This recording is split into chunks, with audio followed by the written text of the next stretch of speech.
Confírmeme, por favor, alguien que se me escucha bien.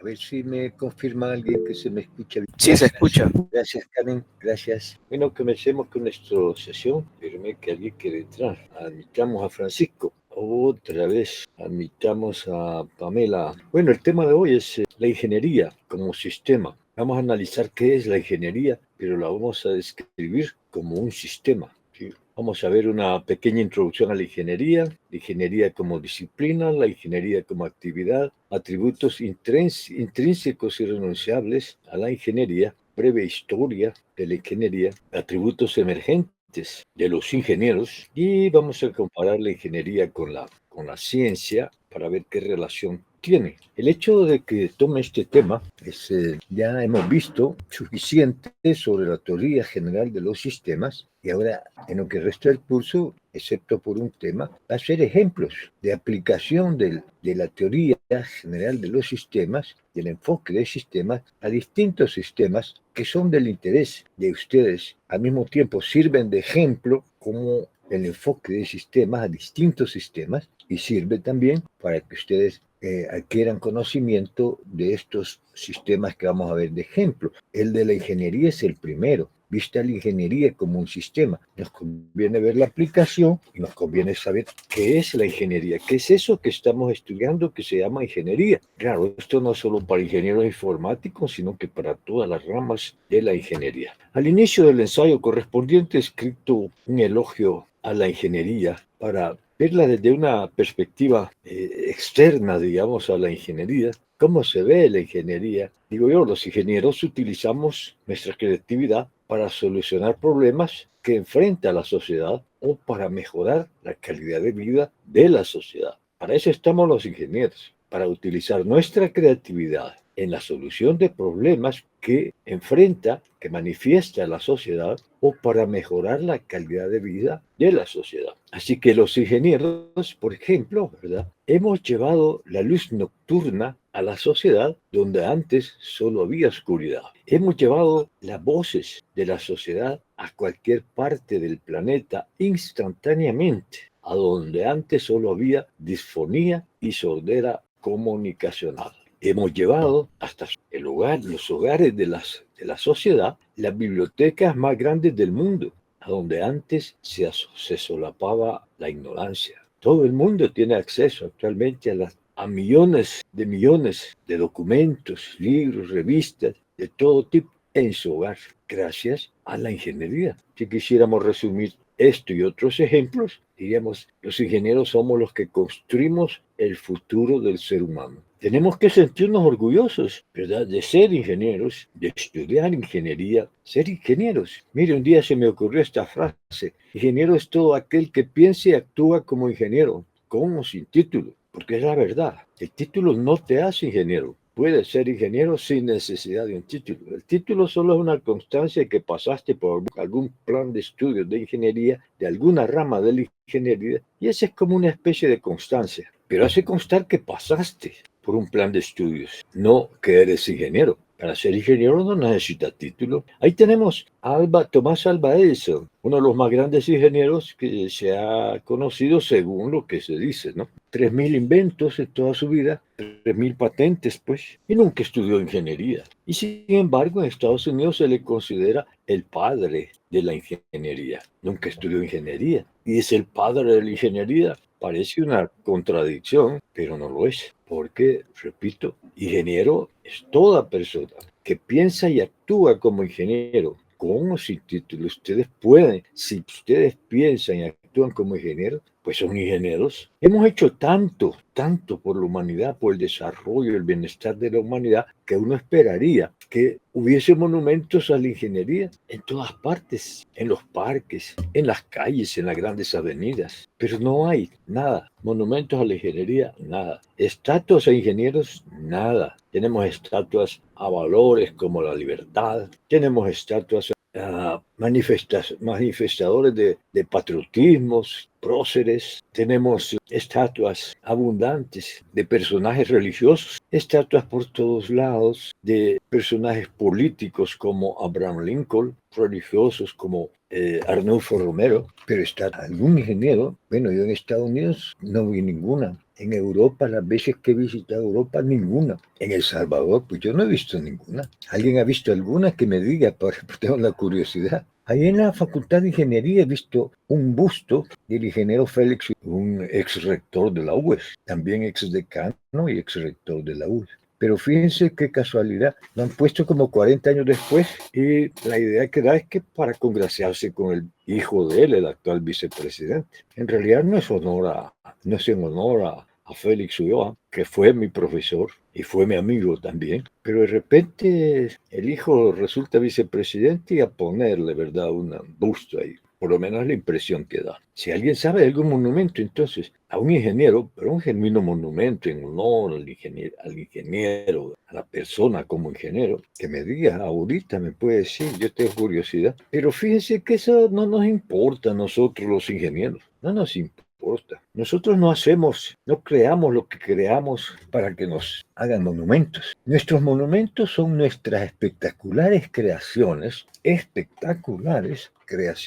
visibles por todo el mundo, por todas partes. Monumentos, nuestras creaciones son nuestros monumentos en todos lados, en los hogares, cuando vemos las máquinas, estos dispositivos para cuestiones domésticas. Lo vemos en las calles iluminadas, las lámparas que están ahí iluminando las calles. Son nuestras creaciones. Lo vemos en el cielo. Vemos aviones, vemos drones, helicópteros. Son nuestras creaciones. Lo vemos en los mares, con los barcos, los submarinos y todos esos vehículos que atraviesan los océanos. Lo vemos en la luna, naves complejas que han logrado alunizar en la superficie de la Luna. Lo vemos en Marte, robots controlados desde la Tierra que escarban el terreno de Marte. Lo vemos más allá del sistema planetario. Por ahí anda el Voyager 1, quién sabe por dónde va, pero va muy, muy lejos de Neptuno, en esa oscuridad y vacío, pero ahí va esa nave Voyager 1 y detrás de él, esta nave va el Voyager 2, monumento. Todo esto son monumentos a nosotros los ingenieros. No necesitamos que nos levantemos monumentos. Y esto viene desde el principio, desde lo mínimo. Hemos ido progresando. Comenzamos pues haciendo herramientas para la agricultura, para la casa, para el hogar. La piedra de moler, ver la licuadora, la primera licuadora que se inventó quizás, herramientas para la agricultura. Y a lo largo de toda la evolución humana, es que nosotros promovemos la evolución humana. Y hemos llegado a un tipo de hombre, de ser humano, ya bastante robotizado. Ya los teléfonos celulares parecen o son quizá parte de nuestro cuerpo y nuestra mente, aunque estén fuera del cuerpo, pero ya son parte del ser de cada quien. Ya están pensando, ¿verdad?, incorporar al cuerpo un chip que nos permitirá, según dicen ellos, controlar nuestra mente. Pero más bien será para controlarnos, ¿verdad? Porque no vamos a necesitar tarjetas de crédito, entonces. Ahí vamos a andar el chip que nos identifica plenamente cuánto tenemos de saldo en el banco, se conecta a internet, bueno, y ya integrado al cuerpo bajo la piel en alguna parte cerca del cerebro. Creación de la ingeniería. Definición. ¿Cómo definiríamos la ingeniería? Yo la defino desde dos perspectivas, como disciplina y como actividad o profesión. Es interesante ver la ingeniería como disciplina y como actividad profesional. Como disciplina, vamos a ver quién está tocando. Herbert. Como disciplina, ahí he puesto un diagrama, metamodelo de la ingeniería como disciplina, metamodelo del sistema como disciplina. Entonces, como disciplina, las entradas son aspirantes a ser ingenieros, conocimiento científico en el área matemáticas, ciencias naturales, ciencias sociales y, agreguémoslo nosotros, particularmente la teoría general de los sistemas. ¿Qué sale de este sistema que llamamos ingeniería como disciplina? Personas aptas para desarrollar sistemas complejos que se concretizan en dispositivos, estructuras y procesos. Nosotros salimos de una carrera de ingeniería aptos para desarrollar artefactos de este tipo, dispositivos,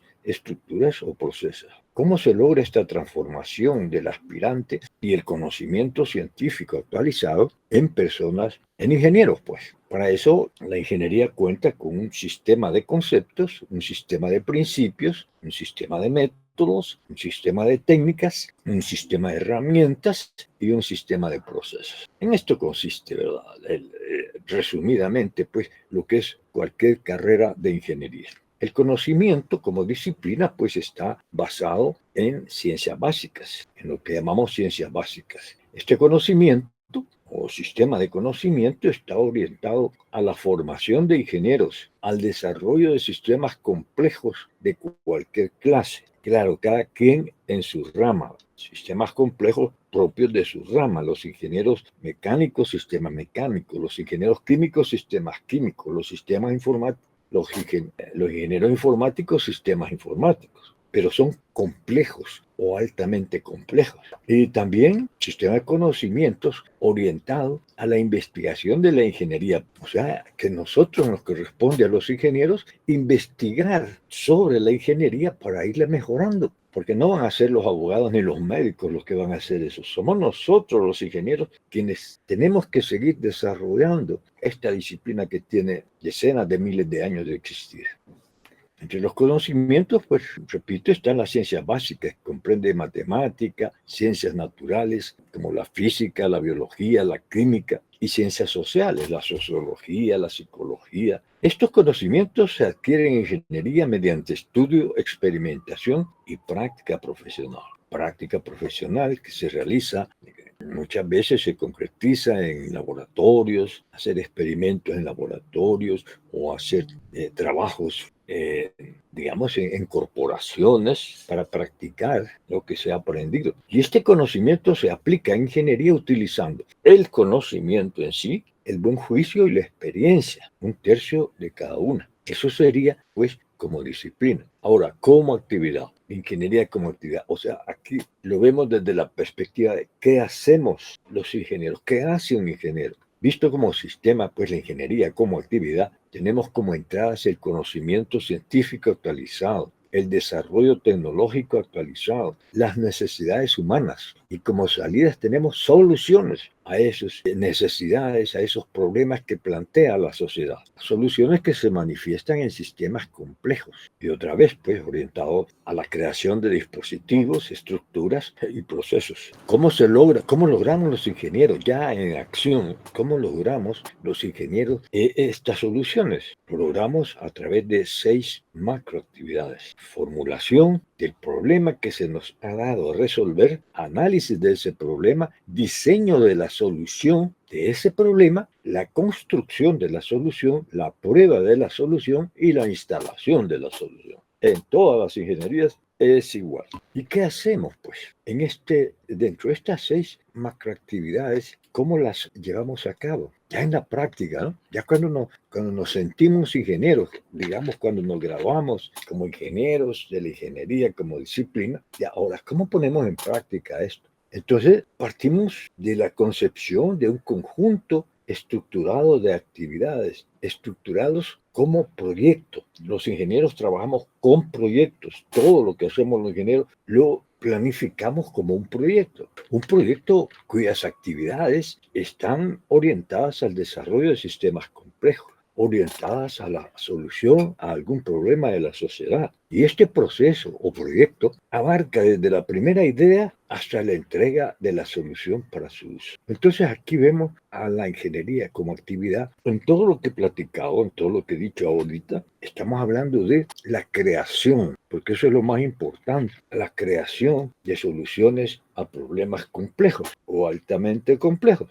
Pero también nos dedicamos a otras 3 cosas que no hay que perder de vista y debemos de prepararnos para cuando nos toque actuar como ingenieros. Nos dedicamos al mantenimiento de sistemas complejos. Para dar mantenimiento a sistemas complejos se requiere ingenieros, no hay de otra. Nos dedicamos también a la administración de sistemas complejos. Nadie mejor que los ingenieros pueden administrar sistemas complejos. Pero acordémonos, ¿verdad? Ingenieros, pero no importa que tengan título, no, simplemente ingenieros en el sentido de que piensan y actúan como ingenieros. Y nos dedicamos también a la supervisión de la construcción de sistemas complejos. O sea, el ingeniero diseña la solución y normalmente otro ingeniero va a supervisar la construcción de los sistemas complejos. Es decir, va a controlar de que lo que se construya es de acuerdo al diseño de la solución, que se apega totalmente al diseño de la solución. La construcción, lo que se construye, ya sea un edificio, un puente, un túnel, un sistema informático, un avión, lo que sea, hay que supervisar para que la construcción refleje plenamente las especificaciones de diseño. Y para eso se requiere un ingeniero. Entonces, además de crear soluciones, también ejercemos y se nos prepara en ingeniería como disciplina para el mantenimiento de sistemas complejos, la administración de sistemas complejos y la supervisión de la construcción de esos sistemas complejos. Hay 5 aspectos intrínsecos, sustanciales y irrenunciables de la ingeniería. Y esos son creatividad, eficiencia, efectividad, calidad y beneficio humano. Estos 5 aspectos, 5 factores son intrínsecos, o sea, están ligados indisolublemente a la ingeniería. Si uno de estos falta, ya no es ingeniería. Será otra cosa, quién sabe cómo le llamaría, pero no es ingeniería. Y repito, aunque lo esté haciendo, pues tenga título de ingeniero, eso no importa. Me he enfrentado a situaciones lastimosas cuando he necesitado digitadores para algún proyecto, pues ya ha llegado ingenieros civiles a aplicar para digitador, pues no encuentran trabajo. De seguro que lo hacen como una medida de emergencia para mientras les sale algo, pero nunca los he aceptado porque no puede ser en mi mente, pues no puede ser que un ingeniero, una persona titulada de ingeniería, no encuentre un trabajo en ingeniería. Quiere decir que no está bien preparado. La mayoría de las veces eso quiere decir. Entonces, primer factor, la creatividad, que consiste en diseñar soluciones novedosas. Los ingenieros nos encanta esta parte, ¿verdad? Este factor, la creatividad, esa inspiración que se tiene como ingeniero para parir mentalmente soluciones novedosas a un problema. Y durante la fase de diseño, que es donde más se manifiesta, donde más se requiere la creatividad, pues es más exigente este aspecto, porque no basta que se nos ocurra una solución. En ingeniería, por lo menos debemos de concebir 2 soluciones al problema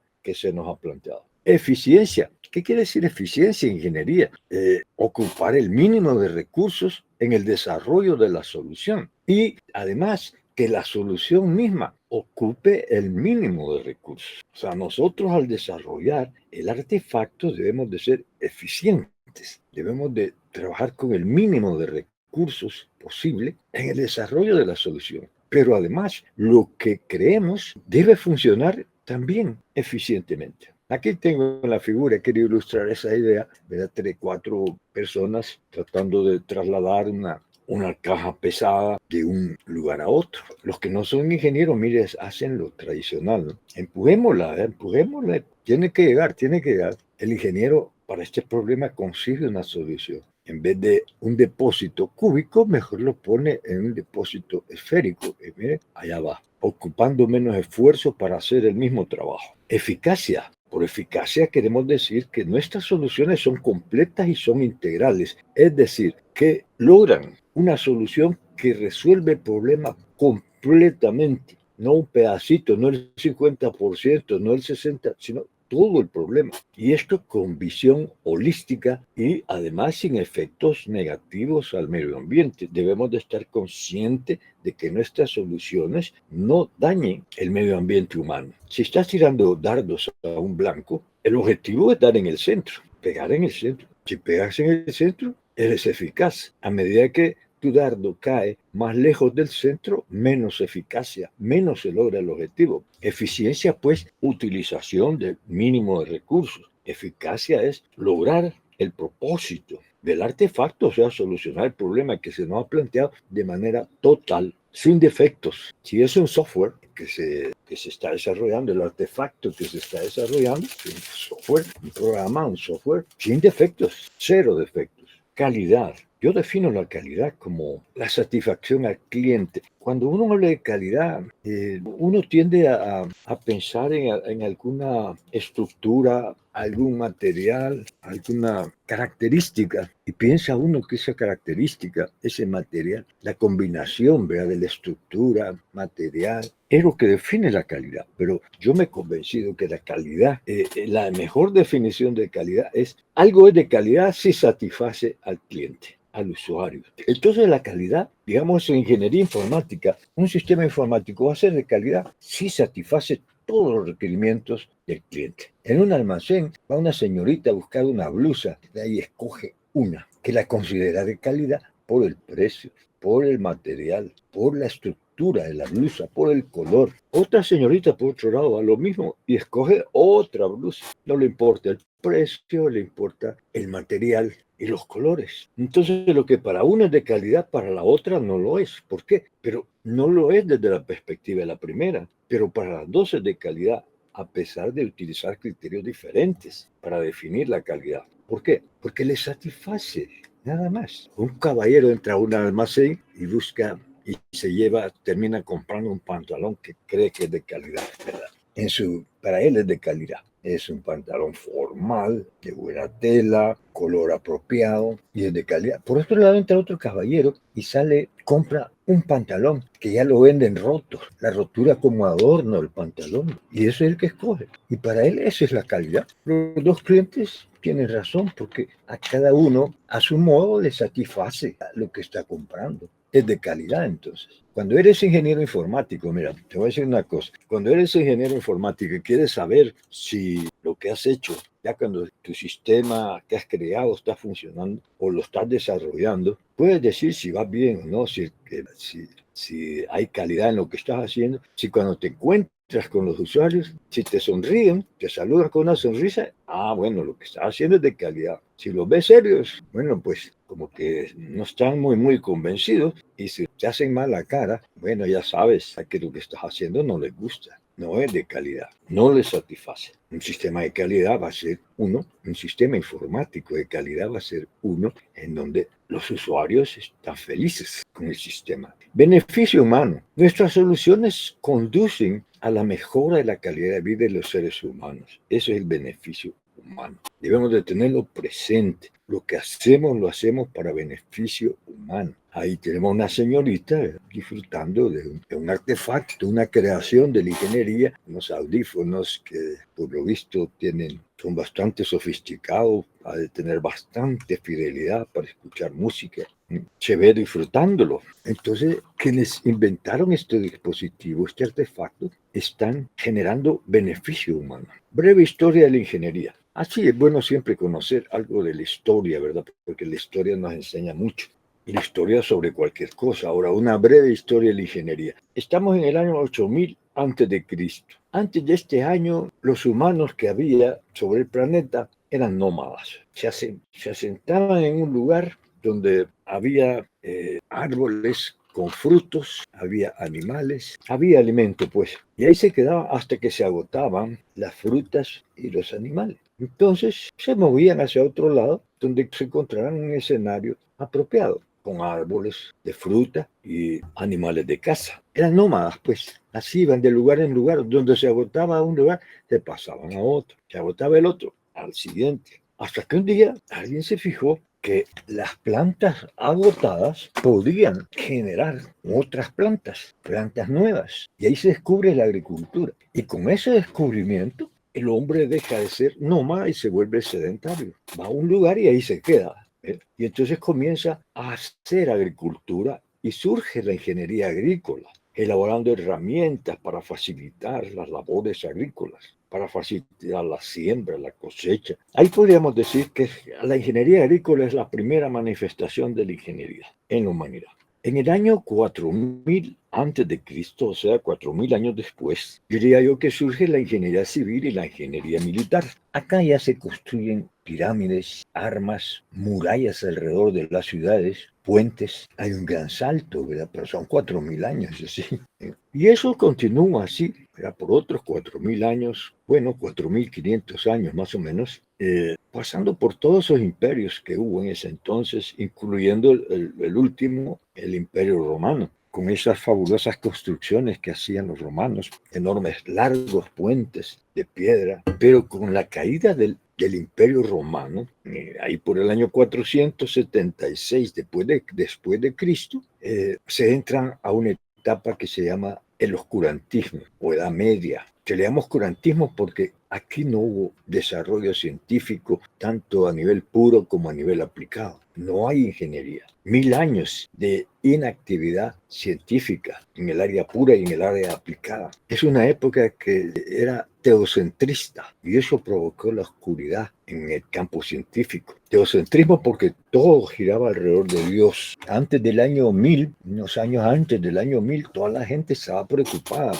¿verdad? Porque en el año 1000 iba a ocurrir el apocalipsis. Entonces las personas, la gente, las poblaciones se dedicaban más a rezar que a resolver problemas de la sociedad. El problema era el apocalipsis. Claro, siempre hay gente que siempre hay aprovechado, ¿verdad? Había gente que no creía en eso, el apocalipsis, pero vio la oportunidad, ¿verdad? De hacer de un cualquier palo astillas y esas las vendían como astillas de la cruz de Cristo, en unas chiquititas, en unas cajitas. Y la gente compraba de las astillas de la cruz de Cristo, astillas de huesos de santos, inventados. Pero ahí esta gente se aprovechaba de la situación, como siempre, siempre hay vivos, ¿verdad? Y así pasó, pues, en los 1000 años estos de actividad científica. Claro, hay que reconocer de que sí había cierta actividad científica, pero eso solo en los monasterios. Los monjes eran los que hacían investigación, pero lo hacían por vocación y al mismo tiempo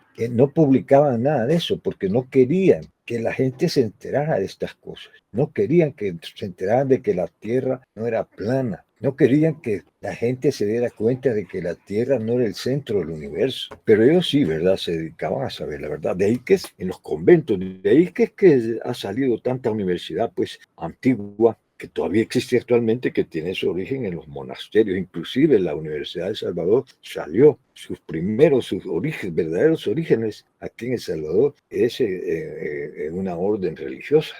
Sucedió en una orden religiosa. Después se hizo cargo de ella el Estado. Llega entonces, ahí por el año 1450, entre el año 1450 y 1500 después de Cristo, lo que se llama el Renacimiento. Ahí comienza el Renacimiento. Y se llama Renacimiento porque, bueno, volvemos hacia donde estábamos hace 4000 años. Renace pues la ciencia a nivel popular fuera de los conventos, ahí por eso se llama el Renacimiento, ahí se lucen personajes como Da Vinci, Miguel Ángel, y se entra a una etapa en que se sustituye el teocentrismo, según el cual todo está alrededor de Dios, todo se debe hacer alrededor de la idea de Dios, y se cambia el teocentrismo por homocentrismo. A partir de acá, el hombre es el centro de todo, el ser humano es el centro de todo. Ya no es Dios. Ahí perdieron poder los monjes, sacerdotes religiosos. Y surge entonces el desarrollo, continúa, ¿verdad? El desarrollo de la ingeniería civil, la ingeniería militar y surge la ingeniería naval. Ya pues vehículos para navegar por el Mediterráneo, por los mares cercanos. Luego llegamos al año 1800. Ocurre una metanoia, la revolución, la llamada revolución industrial. Con el invento de la máquina de vapor se produce lo que se llama la revolución industrial y termina la artesanía. Cuando a un artesano le llevaba un mes, 2 meses hacer una guitarra, con la revolución industrial, con las fábricas, pues ahí nacen las fábricas, se pueden producir miles de guitarras en un mes. Surgen las fábricas, pues, la producción en serie. Y ahí surge una nueva rama de la ingeniería industrial y la ingeniería mecánica. Llegamos al año por ahí, por 1980 después de Cristo, o sea, hace solo unos 45 años, más o menos 45 años, donde hay otra metanoia. Estamos hablando de la era de la información, le llaman, ¿verdad? O la era cibernética. Permítame un momentito. Tengo una llamada por aquí. Bueno, estoy de vuelta. Entonces, en esta época, en 1980, surge lo que le han dado a llamar la era de la información, la era cibernética. Y surge otra rama de la ingeniería, varias ramas, un montón de ramas que surgen a partir del invento de la computadora. Surge la ingeniería informática, la ingeniería genética, la ingeniería espacial y un sinfín más de nuevas ramas de la ingeniería. Tenemos pues la revolución informática que se manifiesta en lo que se llama tecnologías de la información y las comunicaciones. Tenemos la revolución de la inteligencia artificial Pero claro, no, estamos hablando de la inteligencia artificial genuina, de la cual no sabemos que se está desarrollando, pero no sabemos cuánto se ha desarrollado, porque esto sí va súper secreto. Lo otro, los chatbots, esa es una etiqueta que le ponen para vender, ¿sí? La inteligencia artificial, o sea, la creación, los ingenieros queremos crear dispositivos, artefactos capaces de aprender por sí mismos, a partir de su propia experiencia. Y eso, los chatbots están lejísimos de ser eso. Ahora sí es cierto, se hace desde hace décadas investigación sobre esfuerzos para crear inteligencia, artefactos con inteligencia. Pero repito, eso no se va a divulgar. Eso se va a ocupar secretamente para fines geopolíticos y políticos. Entonces, esta es una breve historia de la ingeniería desde 8000 antes de Cristo, cómo se han venido desarrollando algunas de las ramas más importantes de la ingeniería desde 8000 antes de Cristo, desde el homínido, pues, hasta nuestros días. Aquí yo quiero aprovechar para hacer ver una cosa. En esta época del oscurantismo, durante esta época del oscurantismo, donde todos los científicos se paralizó, todo lo que es ingeniería se paralizó completamente, en paralelo, en otra parte del mundo que no se conocía en Europa, en Mesoamérica, o sea, la parte sur de México y la parte de Centroamérica, que llega hasta parte de Honduras y parte de El Salvador, eso que llamamos la civilización maya estaba en su máximo esplendor. Mientras allá en el continente europeo había oscuridad, nuestros antepasados al mismo tiempo tenían luz, luz científica, abundaba la iluminación científica. Claro, los libros de historia no nos dicen esto, porque la historia, los libros de historia que ocupamos cuando estudiamos historia tradicional en bachillerato, inclusive en la universidad,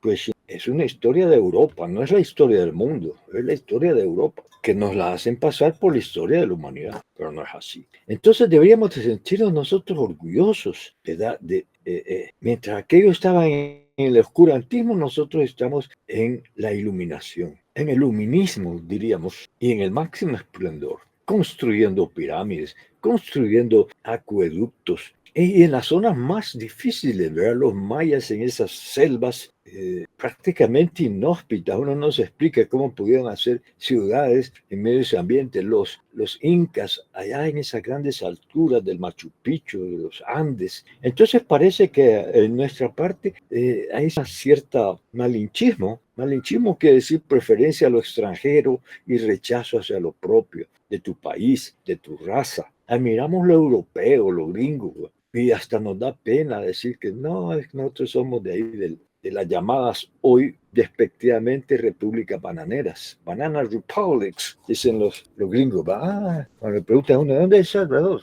¿De dónde eres tú, de El Salvador? De Banana republics.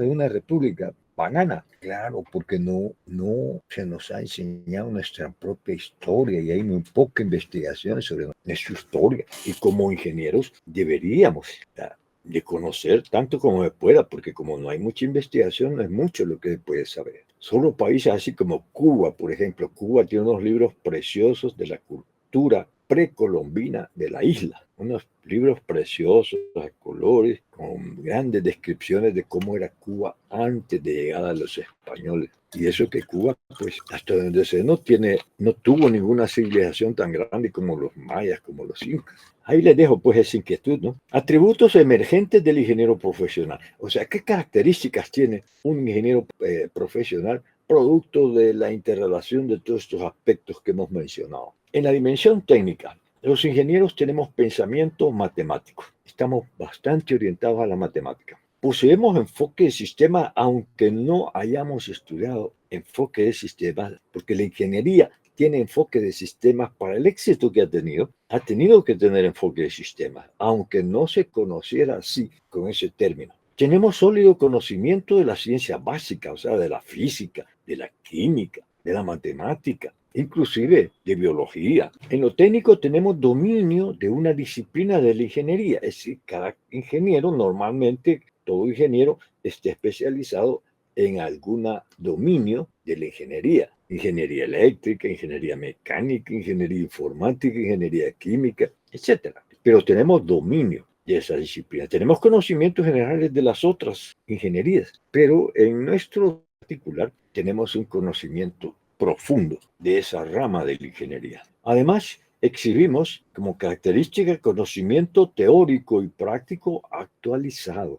Destaco, actualizado. Cuando logramos titularnos, pues ahí no termina la acumulación de conocimiento, sigue para toda la vida. En la dimensión personal tenemos habilidad y predisposición para aprender. Tenemos apreciación de los límites del conocimiento, o sea, hasta dónde, cuáles son los límites de aplicación del conocimiento, sus impactos en la sociedad, el impacto del conocimiento de la sociedad, hasta dónde podemos aplicarlo o qué tan cierto es ese conocimiento, como el caso pues, de la inteligencia artificial. Tenemos y exhibimos excelente habilidad de comunicación oral y escrita. O sea, los ingenieros sabemos hablar en público, sabemos expresar nuestras soluciones, exponer nuestras soluciones a los interesados en que se resuelva algún problema, normalmente juntas directivas de las empresas o de las instituciones. Y sabemos escribir en ingeniería informática y en todas las ramas de la ingeniería, pero especialmente en la ingeniería informática, es que es una ingeniería de documentos, pues sacamos documentos uno tras otro, durante el desarrollo de un proyecto. Documentos sobre requerimientos, documentos sobre diseño, documentos sobre análisis de un sistema, documentos sobre la implementación, documentos sobre el control de calidad. Y si no sabemos expresarnos de manera escrita, como lamentablemente se detecta que es una redacción tan deficiente en los egresados de ingeniería que, hombre, que es imposible pasar un documento de esos y decir, se lo apruebo, ¿no? Reescríbalo, redáctelo bien, haciendo sugerencias de redacción, porque un documento mal redactado, por muy buena que sea la idea que expresa, es como que no exista, pues. Y tenemos a nivel personal conocimiento de las dimensiones internacionales, o sea, estamos enterados en todo lo posible de lo que sucede en el mundo y sus efectos en nuestras actividades, en las actividades de la sociedad, efectos positivos y negativos. Tenemos las guerras actualmente, tenemos dos conflictos tremendos y tenemos que estar conscientes de eso. ¿Qué va a pasar si uno de estos países que están en conflicto decide lanzar un misil nuclear a otros? ¿Qué va a pasar ahí? ¿Cuál va a ser la respuesta del otro?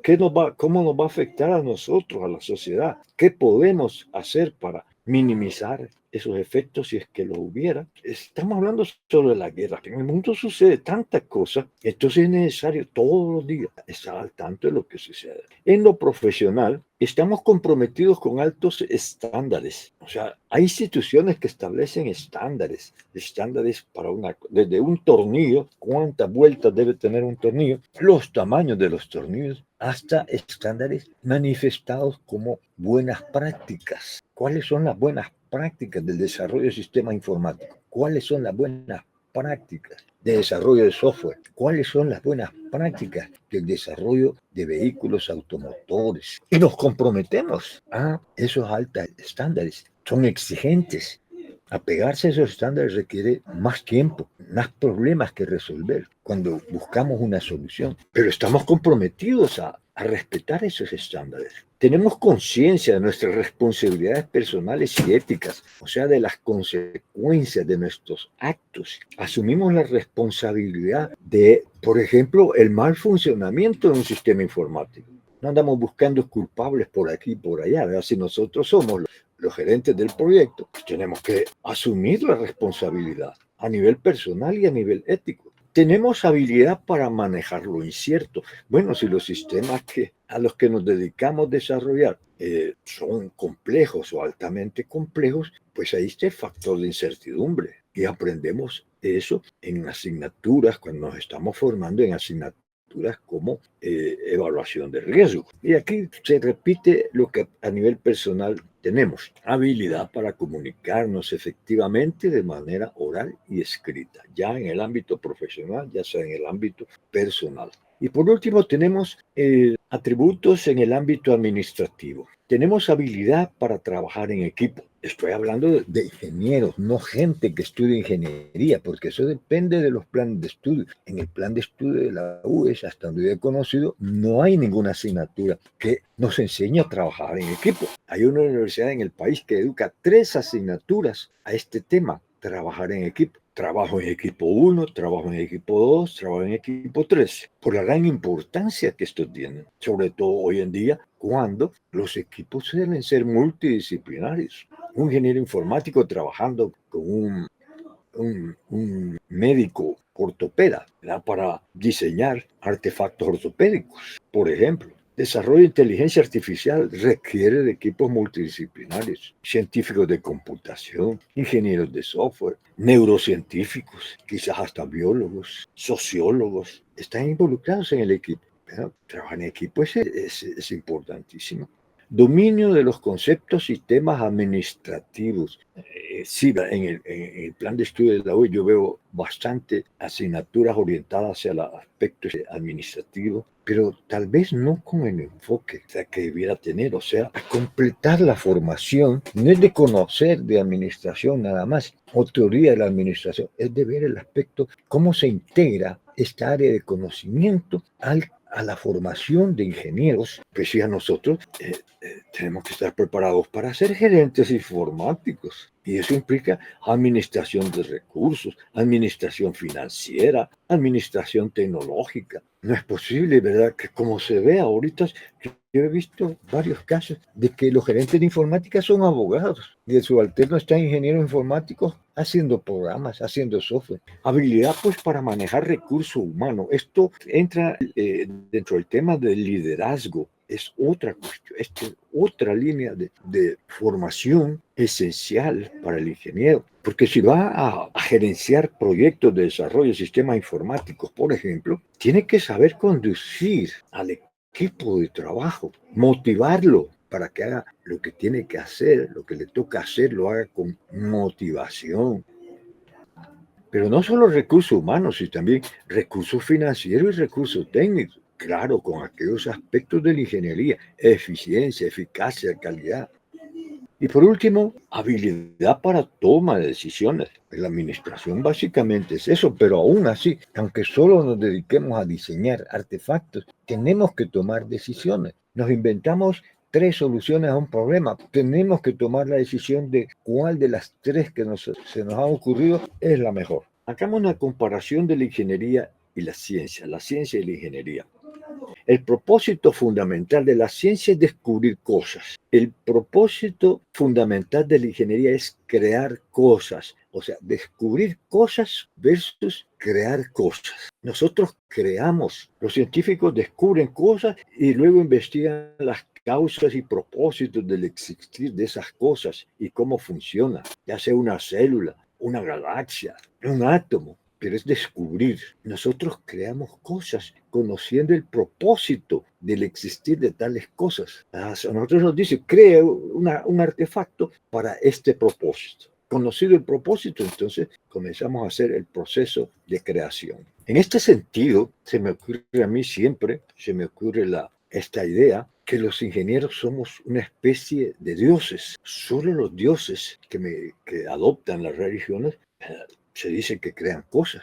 Y nosotros los ingenieros. Hay un tercer factor de creación, digamos, los artistas. También los artistas crean. Solo los ingenieros y artistas a nivel humano crean cosas, pero con propósitos distintos. El ingeniero crea cosas para hacerle la vida más fácil a la sociedad, para beneficio de la sociedad en cuanto a hacerle la vida más llevadera. Los artistas crean cosas para el deleite de la sociedad, para la recreación de la sociedad.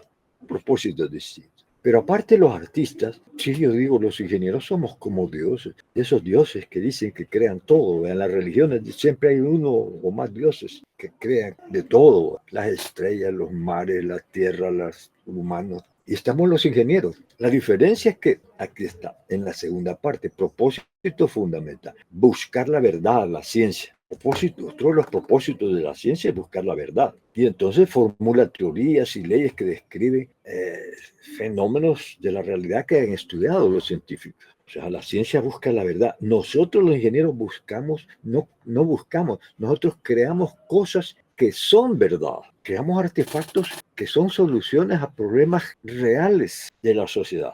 Entonces ahí está la diferencia con los dioses de las religiones, ¿no? Nosotros vemos esas cosas, las palpamos. En cambio, la premisa de las religiones es que nadie creó al Dios que ellos adoptan, al Dios o dioses que ellos adoptan. Entonces vemos que hay bastante diferencia entre ciencia e ingeniería, pero están relacionados ciencia e ingeniería. Es una relación circular. Así, miren, la ingeniería utiliza el conocimiento científico en sus creaciones. Nosotros creamos tomando en cuenta los descubrimientos de la ciencia. Por el otro lado, la ciencia utiliza nuestras creaciones en ingeniería para investigar en sus laboratorios. Aquí tenemos los microscopios, los telescopios, los aceleradores de átomos, etcétera. Entonces, nosotros utilizamos los conocimientos que genera la ciencia y la ciencia utiliza los artefactos que creamos para investigar a eso que se dedica. Entonces hay una relación circular. Y la otra cosa que debe quedar claro es que la ingeniería es ciencia aplicada. Es ciencia, pero es ciencia aplicada. ¿Verdad? La ciencia se divide en ciencia pura y ciencia aplicada. Entonces nosotros estamos fundamentalmente en la ciencia aplicada. Somos científicos, pero en el área de aplicación de la ciencia. Como hemos mencionado, la administración como un factor fundamental de una propiedad emergente, digamos, en el ingeniero, entonces se me ocurre que vale la pena ver la administración como actividad con un enfoque de sistemas. Entonces, la administración como actividad, ¿qué entra? Conocimientos de la ciencia administrativa. Entran recursos corporativos, recursos humanos, recursos económicos, todo tipo de recursos. Y entran necesidades corporativas. ¿Y qué genera la administración? ¿Cuál es la salida? Soluciones a problemas corporativos. Aquí hay una gran diferencia con la ingeniería. Genera soluciones, pero a problemas corporativos. Nosotros los ingenieros a problemas complejos. Problemas corporativos en el área de administración de recursos humanos, administración financiera, mercadeo, producción. Y para eso se vale de un conjunto de actividades, 4 actividades gerenciales: planificación, organización, control y comunicación. A estas 4 clases de actividades se les llama funciones gerenciales y están orientadas a la optimización del uso de recursos corporativos. A través de estas 4 clases de actividades, en la administración se solucionan problemas corporativos. A eso podríamos agregarle pues dirección y optimización de recursos. La administración, más bien las corporaciones, podemos distinguir a un primer nivel 5 subsistemas: el subsistema de producción, el subsistema de mercadeo, el subsistema de finanzas, subsistema de recursos humanos y subsistema informático. Normalmente a cada uno de estos subsistemas les corresponde un gerente de producción, gerente de mercadeo, gerente de finanzas, gerente de recursos humanos y gerente de informática. A estas 5 áreas se le llama áreas funcionales. Esto existe en todas las empresas, aunque no se llame gerencia o no exista una unidad para eso, pero ahí está. Sí, aunque no esté en el organigrama, pero en la práctica ahí está, cada uno de estos subsistemas. La administración ha adquirido el grado de ciencia, la ciencia administrativa, y se les considera los padres de la administración científica a Frederick Taylor y a Henry Fayol. Yo les recomiendo que por su lado le dé una leída a las obras de estos 2 grandes personajes. Especialmente pues recomendaría que primero se lo dedicáramos a Fayol, pero ya eso de parte de ustedes, si les llama la atención. Entonces, ingeniería versus administración. Vamos a ver, componemos la administración y la ingeniería, pero nos referimos a una ingeniería con enfoque de sistema. Propósito fundamental de la administración: lograr propósitos corporativos. Propósito fundamental de la ingeniería: crear artefactos. ¿Cómo lo logra? Los propósitos corporativos, la administración, integrando recursos a través de las funciones gerenciales, planificación, organización, control y comunicación. ¿Cómo logramos los ingenieros crear artefactos? Pues sean estructuras que comprenden, soluciones, perdón, que comprenden estructuras organizativas. Fíjese bien, esto es bien importante: procedimientos, sistemas informáticos, etcétera, y la administración de tales artefactos. Ya lo dijimos, o sea, parte de ser ingeniero es saber administrar estos sistemas altamente complejos. Aquí vamos viendo ya por qué yo afirmo que un ingeniero está más capacitado para gerenciar una corporación que un administrador de empresas, porque el ingeniero tiene además y por sobre todo el enfoque de sistemas. Sigue un proceso ordenado para crear los artefactos que crea, para administrar lo que le toque administrar. Está mejor fundamentado para gerenciar una corporación que un administrador de empresas. Y no tengo nada contra los administradores de empresas. Estoy hablando objetivamente. La administración busca eficiencia y efectividad, igual que la ingeniería, ¿verdad? Eficiencia y efectividad. ¿Pero en qué? Ahí es donde viene la diferencia. En el uso de recursos corporativos. El ingeniero, eficiencia y efectividad en todo lo que crea. Eficiencia, efectividad, calidad, beneficio social. Solución de problemas, sí, la administración se dedica a la solución de problemas, problemas administrativos en áreas gerenciales. Nosotros los ingenieros nos dedicamos a la solución de problemas en general,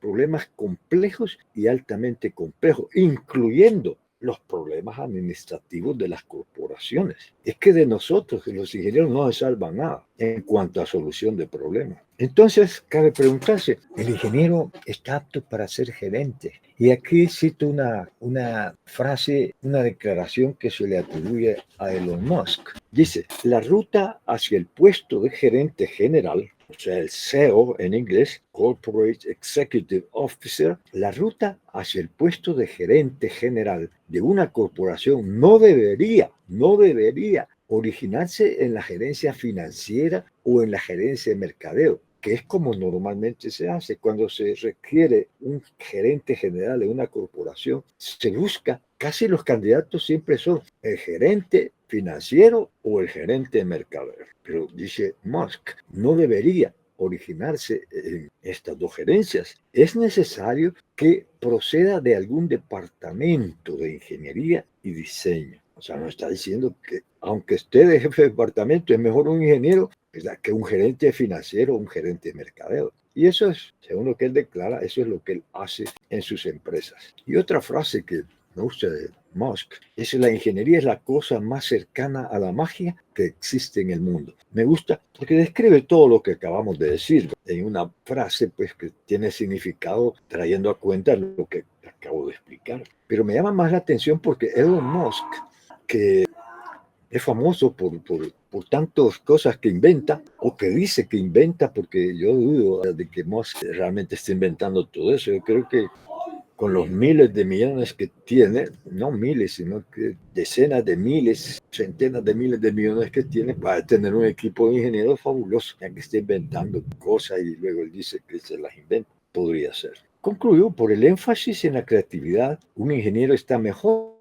preparado para gerenciar sistemas que un administrador de empresas, siempre y cuando haya adoptado el enfoque de sistemas o su equivalente, que es el proceso solucionador de problemas de la ingeniería.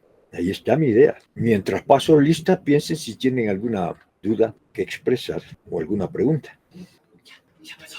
Gracias, José, por el agua. Perdón. Bueno, jóvenes, ¿alguna pregunta, alguna duda? Bueno, entonces nos vemos en la próxima. Ha sido un gusto atenderles. Pasen buenas tardes. Hasta pronto.